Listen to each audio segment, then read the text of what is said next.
Hello everyone, আমি অপরাজিতা দা pride academy student in charge. আজ রয়েছি তমলুকে। আর এই মুহূর্তে আমার সঙ্গে এসেছে, তোমার নামটা একটু বলো। আমার নাম রাজীব দেব। আচ্ছা, রাজীব এসেছে উলুবেড়িয়া থেকে। রাজীব আজকে আমার থেকে জয়েনিং লেটার নিচ্ছে। রাজীব, এটা হলো তোমার জয়েনিং লেটার। আর রাজীব, তুমি যাচ্ছ হোটেল শের বেঙ্গল আর রিভার রিসর্ট। হ্যাঁ, তো ও যাচ্ছে শের বেঙ্গল রিভার রিসর্ট কোলাঘাটে জয়েনিং করতে। ওর আগামীকাল দিন জয়েনিং আছে। তো কেমন লাগছে আমাদের অফিসে এসে?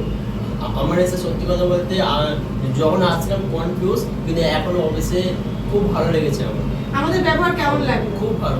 দেখো, অনেকের মনে তো আছে যে সত্যি কাজটা পাবো কিনা, বা একটা ফেসবুকে অ্যাড দেখছি। এখন তো ফেসবুকে দিনরাতি ভুলভাল অ্যাড দিচ্ছে, তো প্রতারণা চলছে। সেখানে গিয়ে তোমার কি মনে হয়, আমরা কি তোমাকে বিশ্বাস জায়গা দিতে পেরেছি? কি মনে হয়, আমাদেরকে তুমি বিশ্বাস করতে পারছো তো?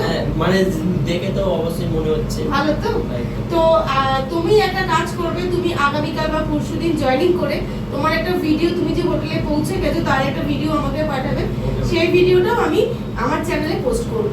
এবং তোমরা যারা রয়েছো, যারা রাজীবের মতো ভাবছো যে সত্যি এই ম্যাডামের অফিসে যাব বা কাজ পাবো কিনা, কারণ এখন যদি সত্যি কথা বলতে অনেকই ফেক বেরিয়েছে। ফেক মানে ভুল বুঝিয়ে মিথ্যে কথা বলে কাজের নাম করে প্রতারণা করা, এই সংখ্যাটা মানে ফেসবুকে বলো বেড়ে গেছে। তো যারা যারা মনে করছো এই প্রতারণার পাতে মানে কখনোই পা দিও না, চেষ্টা করো একটা ভালো জায়গায় যাওয়ার। আর অবশ্যই আমাদের অফিসে তমলুকে একবার ভিজিট করো। আমরা চেষ্টা করব তোমাদের একটা সঠিক জায়গায় কাজটা পাইয়ে দেওয়ার, এবং আমরা গাইড করব। গাইডেন্স ঠিকঠাক লেগেছে তো? হোটেলে পৌঁছে অবশ্যই তোমার ভিডিও আমাদেরকে দিও। Thank you all. ভিডিওটা ভালো লাগলে লাইক করো, শেয়ার করো। আর রাজীবের জন্য রইল অনেকটা গুড উইশ, ওর ফিউচার জন্য অনেক ব্রাইট হোক, এবং হোটেল ইন্ডাস্ট্রিকে যেন তুমি ভালোবেসে এগিয়ে যেতে থাকো। ঠিক আছে? Thank you all.